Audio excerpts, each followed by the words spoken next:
Hello everyone, তোমরা সব কেমন আছো? আশা করি ভালো আছো। তো নতুন ব্লগে ওয়েলকাম আর অনেক অনেক ভালোবাসা। প্রথমে তোমরা একটা পার্ট ব্লগ দেখেছো, তো এটা হচ্ছে দ্বিতীয় পার্ট। তো বিয়ের দিন তোমরা দেখেছো কি কি করেছি না করেছি সবটাই তোমাদেরকে শেয়ার করেছি। তো বরযাত্রী সকালবেলায় এসেছে 10টা এরকম হবে। তো দেখো ওদেরকে ড্রেস চেঞ্জ করার পরে ওরা সকালবেলাতেই পুকুরে চান করতে নিয়ে গিয়ে ওখানটায় কত নাচানাচি হলো। দেন তারপরে বিকেলবেলার দিকে এখানটা একটু সাজুকুজু বউকে সাজুকুজু করাচ্ছিলাম, দিদিরা সবাই মিলে আমরা একসাথে আর কি করালাম। আর এদিকে দেখো আমিও রেডি হয়ে পড়েছি। আর এদিকে বৃষ্টি হয়েছিল, কি বলবো, কাদা কাদা। তো ভাবলাম সিম্পলের মধ্যে একটু মানে সেজে নিই। তো সে আর সাজুকুজু করার পরে এখানে চলে এসেছি দিদির কাছে। তো এখানটা একটু আমরা ছবি তুলে নিচ্ছিলাম, ভিডিও করছিলাম। তো কিছুতে ভালো লাগছিল না, আর প্রচণ্ড গরম ভাব হচ্ছিল।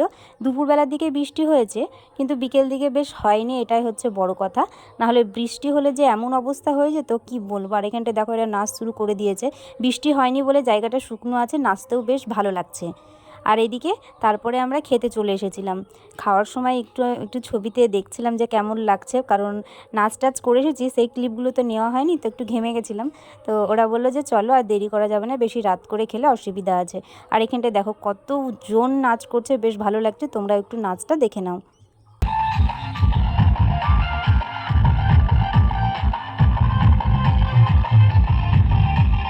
আর পরের দিন সকালে দেখো যা অবস্থা, বৃষ্টি হয়ে পুরো কাদা কাদা হয়ে গেছে। ঢালাই রাস্তা মনে হচ্ছে, একদম কিছুই মনে হচ্ছে না যে মনে হচ্ছে ওটাও কাদা।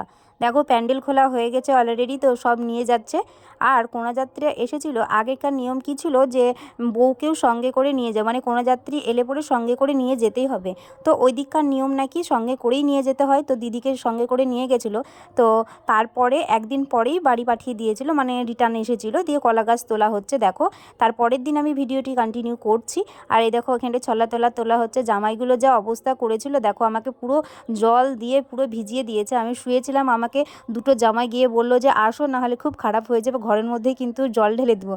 দিয়ে আমি তাড়াতাড়ি করে উঠে আমি আসলাম, দিয়ে জল আমাকে ঢেলেছে, কাদাও মাখিয়েছে। দেখো আমার মুখের অবস্থা, রং টং মুখে চোখে লাগিয়ে এমন অবস্থা হয়েছে। তোমরা পুরো ভিডিওটি না দেখলে বুঝতে পারবে না। খুব মজাও হয়েছে, আর এমনিতে শরীর খারাপের মধ্যে আবার সে পুকুরে স্নান করতে হয়েছে। তাহলে তোমরা ভাবো, এমনিতেও শরীর খারাপ, তার উপরে কাদা দিয়ে। তোমরা পুরো ভিডিওটা না দেখলে বুঝতে পারবে না। চলো তোমরা ভিডিওটি শুধু দেখতে থাকো আর এনজয় নিতে থাকো। আর তোমাদের যদি ভিডিওটি ভালো লাগে তাহলে অবশ্যই লাইক কমেন্ট শেয়ার আর সাবস্ক্রাইব করে দিও। ইউটিউবে যারা দেখছো তারা অবশ্যই সাবস্ক্রাইব করে দিও, আর যারা ফেসবুকে দেখছো তারা অবশ্যই ফলো করে দিও।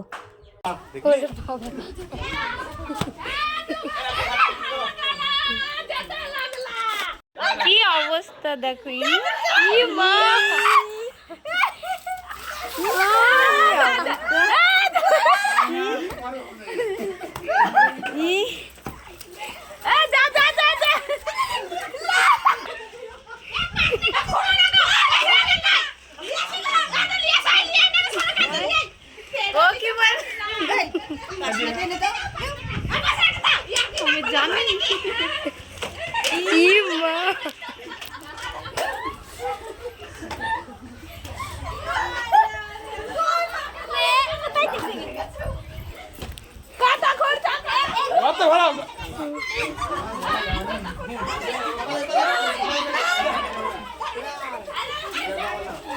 কি করছে রে দুজন?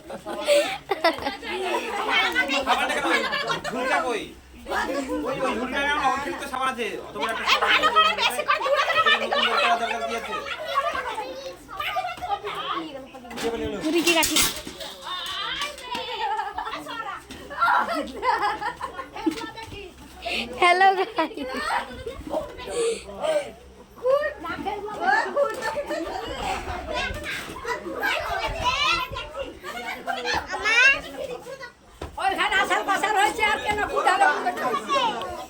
লেগে যাবে যে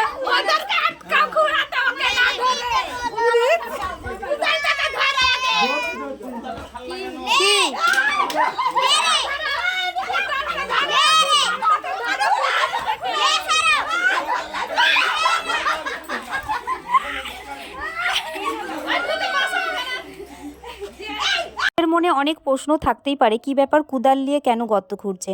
ওইগুলো বৌদিরা গর্ত খুঁড়ে দিচ্ছে, আর জামাইগুলো মাটিগুলোকে ভর্তি করতে হবে।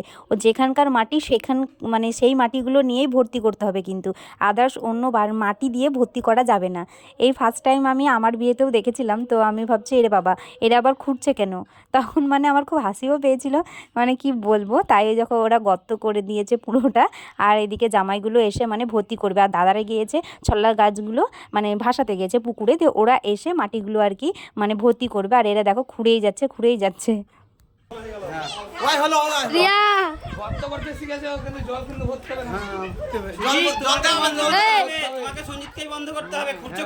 জল দাও, বন্ধ করতে হবে।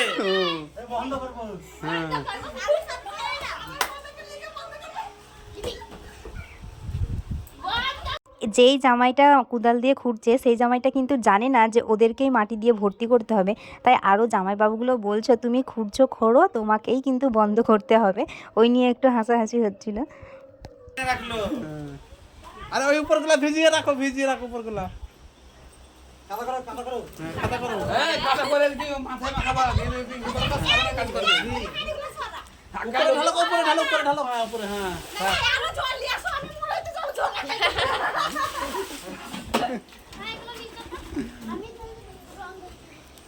ধর এটা ধর।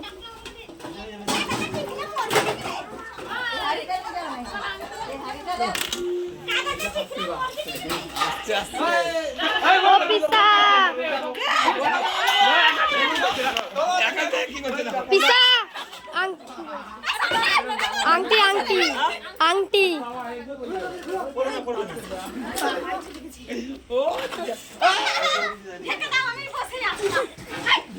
যাও রাগো।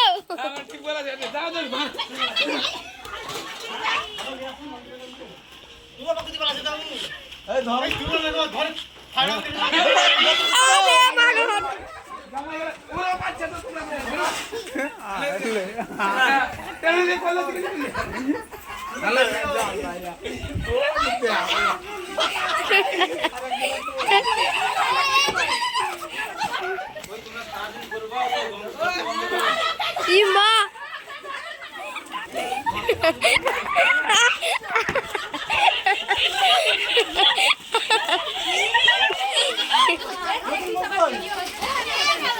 হচ্ছে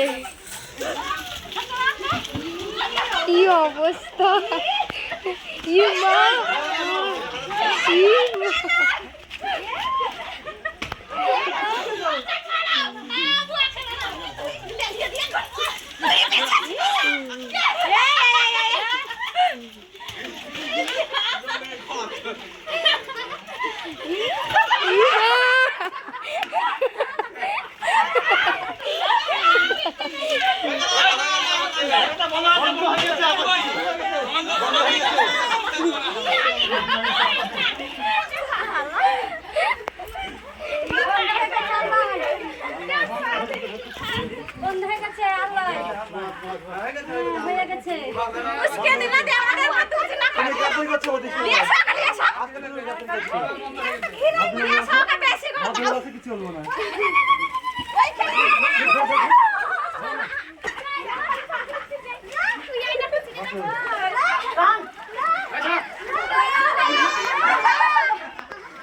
ভিডিওটি ভালো লাগলে লাইক করে দিও, শেয়ার করে দিও।